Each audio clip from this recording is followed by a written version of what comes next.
ओम श्री गणेशाय नमः। जय भोलेनाथ। आप सभी का दिन शुभ हो।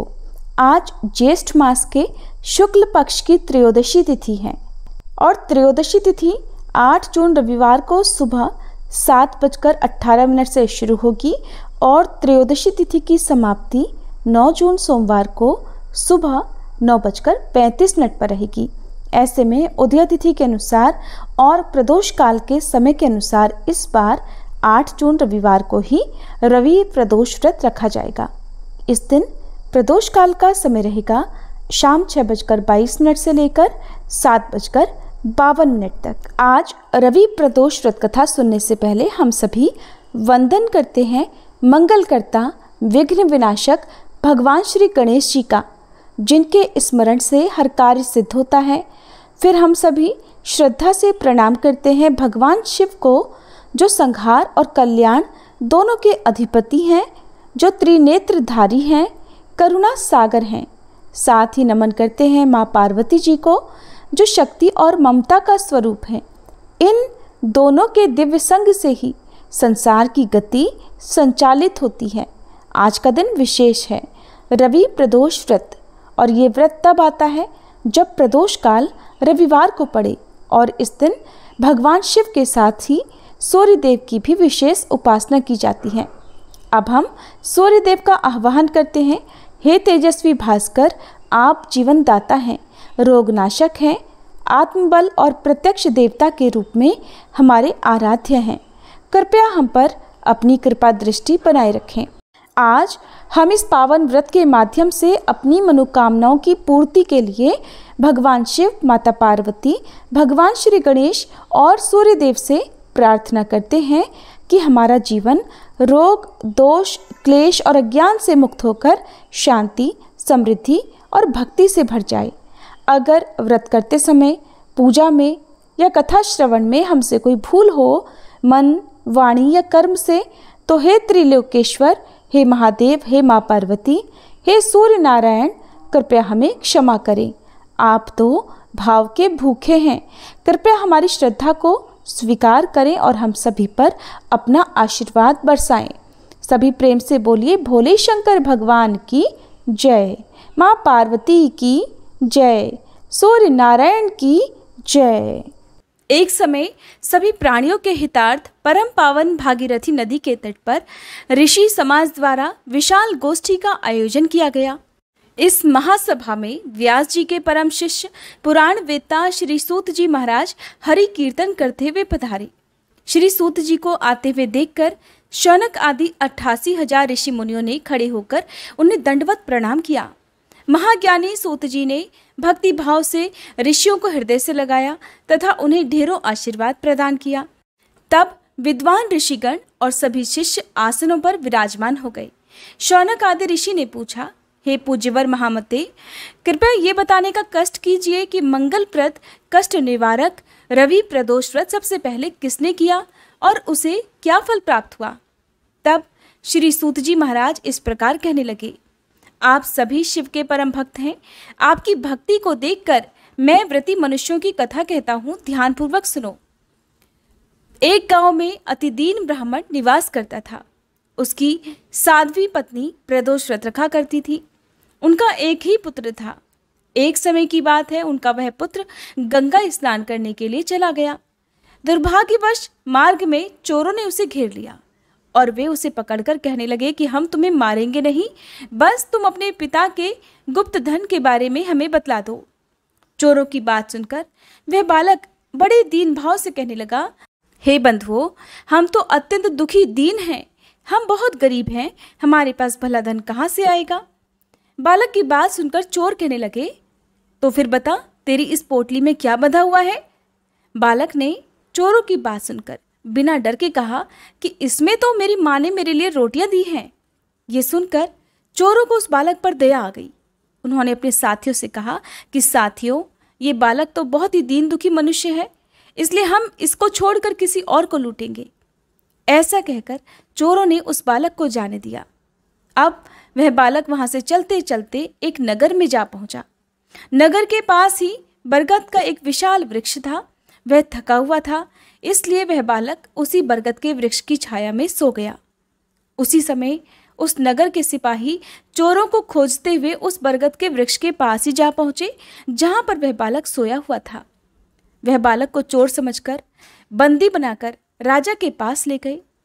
तब राजा ने उस बालक को कारावास में बंद करने का आदेश दे दिया। उधर ब्राह्मणी का लड़का जब रात होने तक घर नहीं लौटा तो उसे अपने बेटे की बहुत चिंता हुई। अब अगले दिन प्रदोष व्रत था। ब्राह्मणी ने प्रदोष व्रत रखा और भगवान शिव से सारा दिन मन ही मन अपने पुत्र की कुशलता की प्रार्थना करने लगी। भगवान शंकर ने उस ब्राह्मणी की प्रार्थना स्वीकार कर ली और फिर उसी रात भगवान शंकर ने उस राजा को स्वप्न में आदेश दिया कि वह बालक चोर नहीं है, वह निर्दोष है, उसने कोई चोरी नहीं की है, इसलिए उसे प्रातःकाल छोड़ दिया जाए, नहीं तो वे उसका सारा राज्य वैभव नष्ट कर देंगे। प्रातःकाल राजा ने शिव जी की आज्ञा अनुसार उस बालक को कारावास से मुक्त कर दिया। बालक ने तब अपनी सारी कहानी राजा को कह सुनाई। बालक के मुंह से सारा वृतांत सुनकर राजा ने अपने सिपाहियों को उस बालक के घर भेजा और उसके माता पिता को अपने राज दरबार में बुलवाया। राज दरबार में बुलवाए जाने के कारण उसके माता पिता बहुत भयभीत हो गए थे। उन्हें लग रहा था कि शायद राजा उन्हें दंड देने वाला है। राजा ने उन दोनों को भयभीत देकर कहा कि आप डरिए मत, आपका बालक तो निर्दोष है। तब राजा ने ब्राह्मण को 5 गांव दान में दे दिए, जिससे कि वे सुखपूर्वक अपना जीवन बिता सके। इस प्रकार भगवान शिव की कृपा से और प्रदोष व्रत के प्रभाव से वह ब्राह्मण परिवार अब आनंद से रहने लगा।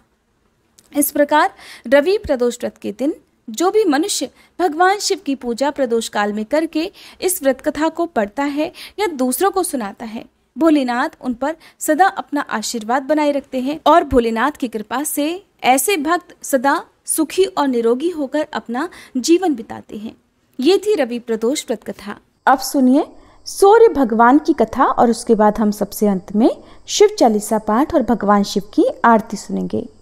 प्राचीन कथा के अनुसार एक बार एक नगर में एक वृद्धा रहा करती थी। वह रविवार को नियम से घर आंगन को गोबर से लीपकर फिर भोजन तैयार करती और फिर सूर्यदेव को भोग लगाने के बाद ही खुद भोजन किया करती। ऐसा व्रत करने से उनका घर धन धान्य से भरा रहता था। हरि की कृपा से घर में किसी प्रकार का कोई भी दुख नहीं होता था। घर में सब कुछ आनंद मंगल था।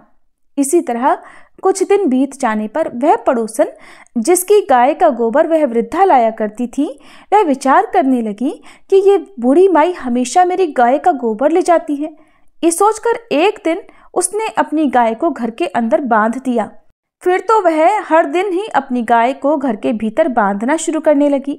इधर गोबर न मिलने पर बूढ़ी माई रविवार के दिन अपने घर को लीप नहीं पाई, इसलिए न उन्होंने भोजन बनाया, न भगवान को भोग लगाया और न ही खुद भोजन किया। इस तरह उन्होंने निराहार व्रत किया। सुबह से शाम, शाम से रात हो गई और वह बूढ़ी माई भूखी ही सो गई। फिर रात में भगवान ने उन्हें स्वप्न में दर्शन दिए और भोजन न बनाने और भोग न लगाने का कारण पूछा। तब बूढ़ी माई ने सूर्यदेव को बताया कि गोबर न मिलने के कारण आज वह भोजन नहीं बना सकी। तब भगवान भास्कर ने कहा कि माता, हम तुमको ऐसी गाय देंगे जिससे सभी इच्छाएं पूर्ण हो जाएंगी, क्योंकि तुम हमेशा रविवार को गोबर से लीपकर फिर भोजन बनाती हो, भोग लगाकर ही खुद भोजन करती हो। इसलिए मैं आपसे प्रसन्न होकर आपको वरदान देता हूँ। तब सपने में भगवान का यह वरदान पाकर जब बूढ़ी माई की आंख खुली तो देखा कि आंगन में तो एक बहुत सुंदर गाय और बछड़ा बंधे हुए हैं। गाय और बछड़े को देखकर वह खुश हो गई और घर के बाहर बांधकर उन्हें खाने को चारा डाल दिया। इधर जब पड़ोसन ने बूढ़ी माई के घर के बाहर बहुत सुंदर गाय और बछड़े को देखा तो ईर्ष्या से प्रेरित होकर उसका हृदय जल उठा और जब उसने देखा कि गाय ने तो सोने का गोबर दिया है तो वह गाय का सोने का गोबर उठाकर ले गई और अपनी गाय के साधारण गोबर को उसकी जगह रख दिया। वह रोजाना ऐसा ही करती रही और इधर सीधी सादी बूढ़ी माई को कानों कान इसकी खबर तक नहीं होने दी। एक दिन सर्वव्यापी ईश्वर ने सोचा कि चालाक पड़ोसन की वजह से वृद्धा ठगी जा रही है। तब एक शाम उन्होंने अपनी माया से बड़े जोर की आंधी ला दी। आंधी के डर से वृद्धा ने अपनी गाय को घर के भीतर बांध दिया। जब गाय ने गोबर दिया तो वह हैरान रह गई। फिर तो वह रोजाना अपनी गाय को घर के भीतर ही बांधने लगी। उधर पड़ोसन ने देखा कि गऊ घर के अंदर बंधने लगी है और वह सोने का गोबर उठाने में कामयाब नहीं हो पा रही है। तो कुछ उपाय ना देखकर एक दिन पड़ोसन ने राजा के महल में जाकर सारी बात बता दी। पड़ोसन ने राजा से कहा, महाराज, मेरे पड़ोस में एक वृद्धा के पास ऐसी गाय है जो आप जैसे राजाओं के ही योग्य है और वह गाय रोजाना सोने का गोबर देती है। आप सोने से प्रजा का पालन कीजिए, वृद्धा भला उस सोने का क्या करेगी। राजा ने ये बात सुनी तो सुनकर अपने दूतों को वृद्धा के घर जाकर गाय लाने की आज्ञा दी। वृद्धा सुबह सुबह ईश्वर को भोग लगाकर भोजन ग्रहण करने ही जा रही थी। तभी राजा के सेवक गाय खोलकर ले गए। ये देखकर वह बहुत रोई चिल्लाई, लेकिन कर्मचारियों ने एक न सुनी। उस दिन फिर वृद्धा गाय के वियोग में भोजन न कर पाई और रात भर रो रो कर भगवान से गाय को पुनः पाने की प्रार्थना करती रही। वहीं दूसरी ओर राजा गाय को देखकर बहुत प्रसन्न हुआ और सुबह जैसे ही वह उठा तो सारा महल गोबर से भरा दिखाई दिया।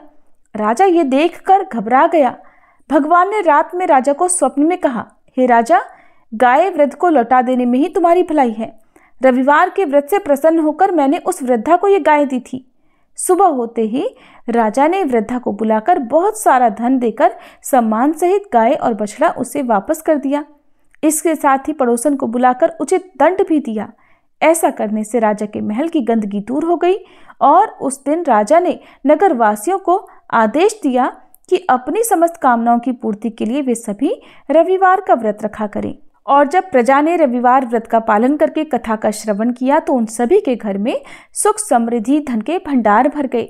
ऐसी है रविवार व्रत की महिमा। बोलिए सूर्य नारायण भगवान की जय। एक बार देवी पार्वती जी ने भगवान शिव की आज्ञा से एक श्रेष्ठ पुत्र की प्राप्ति हेतु 1 वर्ष तक चलने वाले पुण्यक व्रत का समापन किया। व्रत की समाप्ति पर पुरोहित सनत कुमार ने देवी पार्वती जी से कहा, सुव्रते, अब मुझे दक्षिणा चाहिए। देवी पार्वती ने मुंह मांगी दक्षिणा देने का वचन दिया। बस फिर क्या था, पुरोहित बने सनत कुमार ने अस्वाभाविक दक्षिणा की याचना की। देवी, इस व्रत में दक्षिणा स्वरूप आप मुझे अपने पति को दीजिए। ये सुनते ही मानो देवी पार्वती पर तो वज्रपात हो गया हो। वे व्याकुल होकर विलाप करती हुई मूर्छित हो गईं। देवी को मूर्छित देखकर श्री ब्रह्मा, विष्णु और मुनियों को हंसी आ गई। उन्होंने देवी पार्वती को समझाने के लिए भगवान शिव को भेजा। देवी पार्वती की मूर्छा टूटने पर भगवान शिव ने उन्हें समझाया, देवी, देव कार्य, पितृ कार्य या नित्य नैमित्तिक जो भी कार्य दक्षिणा से रहित होता है निष्फल हो जाता है। उस कर्म से दाता कालसूत्र नामक नरक में गिरता है। उसके बाद वह दीन होकर शत्रुओं से पीड़ित होता है। ब्राह्मण को संकल्प की हुई दक्षिणा उस समय न देने से वह बढ़कर कई गुनी हो जाती है। भगवान विष्णु और ब्रह्मा जी ने देवी पार्वती से धर्म की रक्षा के लिए अनुरोध किया। धर्म ने भी समझाया। देवताओं ने कहा, मुनियों ने भी दक्षिणा देने की प्रेरणा दी, लेकिन फिर भी देवी पार्वती मौन रही। तब सनत कुमार ने कहा, शिवे, या तो आप मुझे दक्षिणा में अपने पति को प्रदान कीजिए या अपने दीर्घकालीन कठोर तप का फल भी त्याग दीजिए। इस महान कर्म की दक्षिणा न मिलने पर मैं इस दुर्लभ कठोर व्रत का फल ही नहीं अपितु आपके समस्त कर्मों का फल भी प्राप्त कर लूँगा। उद्विग्न होकर देवी पार्वती जी ने कहा, पति से वंचित हो जाने वाले कर्म से क्या लाभ? दक्षिणा देने और धर्म और पुत्र की प्राप्ति से मेरा क्या हित होगा? पृथ्वी देवी की उपेक्षा कर वृक्ष की पूजा करने से क्या प्राप्त हो सकेगा?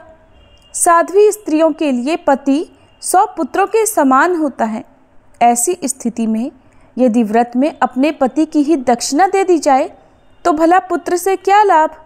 ये सत्य है कि पुत्र पति का ही अंश होता है, लेकिन उसका एकमात्र मूल तो पति ही होता है।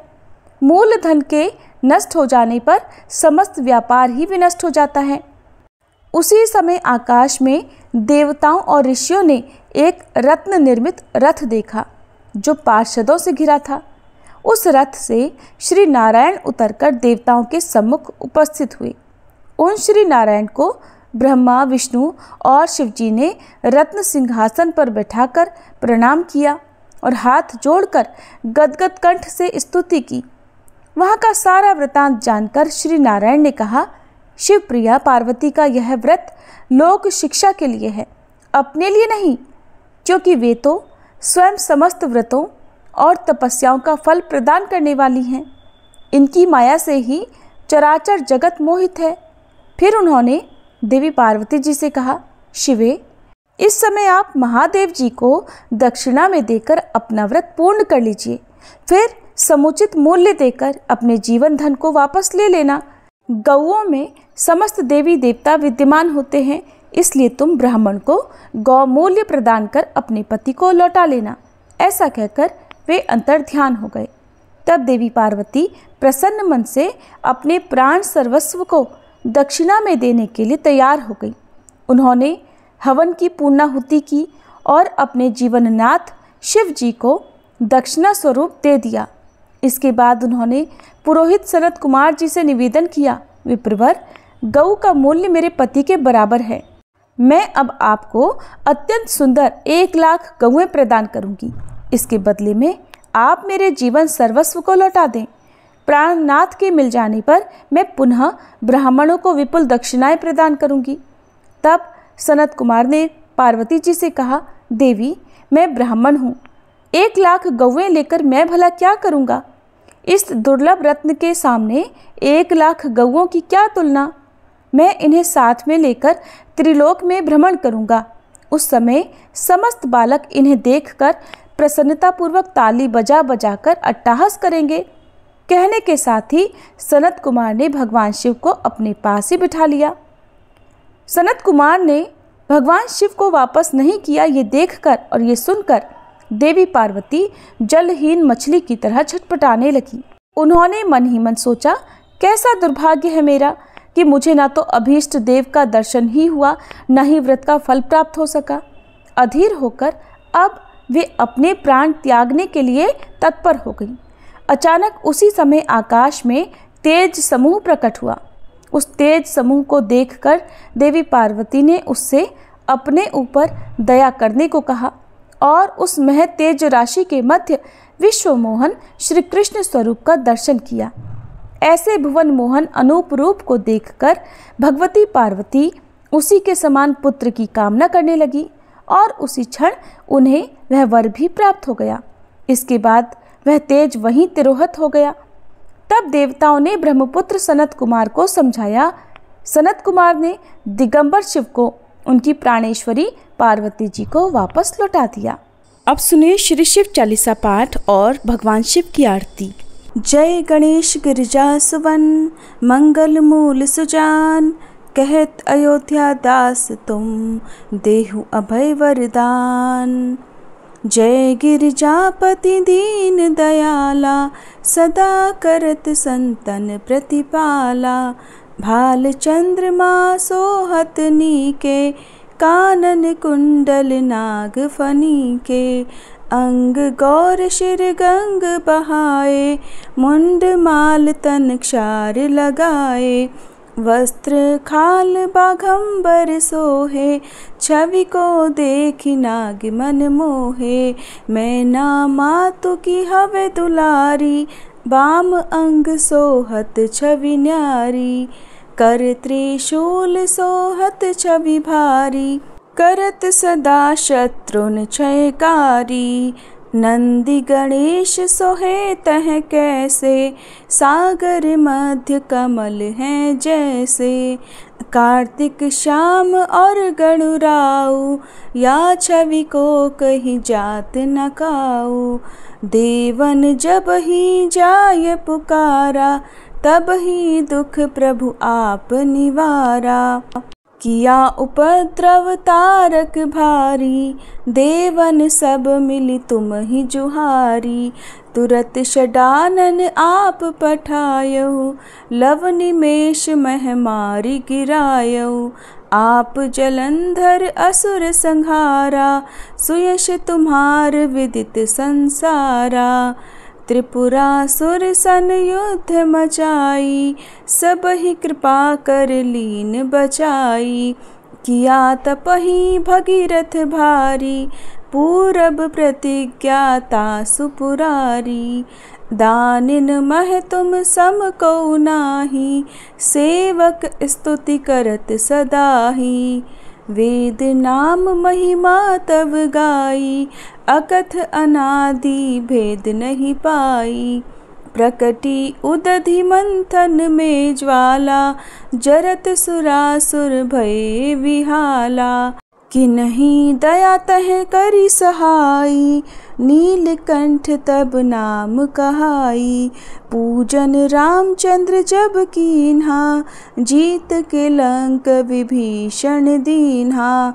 सहस कमल में हो रहे धारी, कीन्ह परीक्षा तब ही पुरारी। एक कमल प्रभु राखे उजोई, कमल नयन पूजन चह सोई। कठिन भक्ति देखी प्रभु शंकर, भय प्रसन्न दिए इच्छित वर।